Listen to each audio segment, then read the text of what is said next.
Can you tell us anything about the discussion in the room? No, it's classified and we can't tell you anything. All I can tell you is the FBI director has no credibility.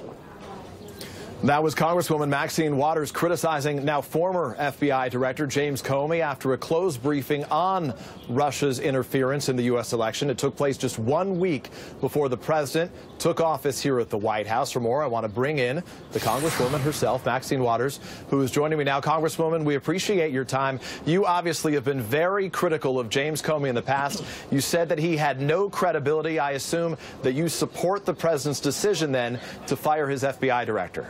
No, I do not necessarily support the president's decision. If the president had not gone all over the country praising him about the way he handled Hillary and the emails, if the president said he had confidence in him, if the president had not said he was a part of his team. But Congresswoman, yes. I understand that in the past he was praising him, but if you said that FBI Director James Comey had no credibility, wouldn't you support the fact that the president, then candidate Trump, now President Trump, made the decision to get rid of him? No, not necessarily. And let me tell you why.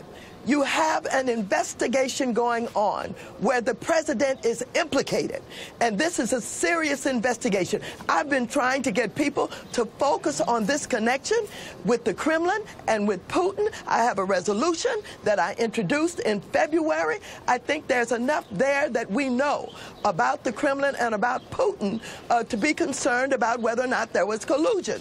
So to be clear, you think, and I believe that they should have to connect the dots and get the facts, because I think it will lead to the impeachment of this president. So, Congresswoman, respecting that, to be clear, you believe it would have been better to keep in place an FBI director who you said had no credibility to oversee this investigation than to find someone who you think would be a better choice? No, but I believe the president thought that. Don't forget, you're talking about what some Democrats said, what I said, but don't forget, he was the president.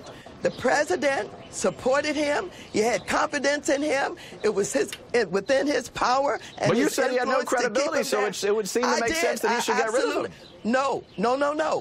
Under investigation, this president basically has interfered with an investigation where he may be implicated. That's outrageous, and that's why we're having so much of a conversation about it today. Everybody is talking about it because this is highly unusual.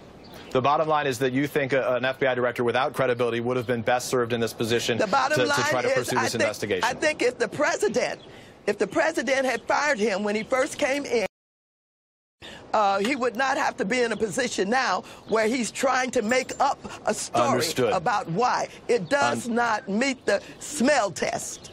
Understood. So if Hillary Clinton had won the White House, would you have recommended that she fire FBI Director James Comey? Well, let me tell you something.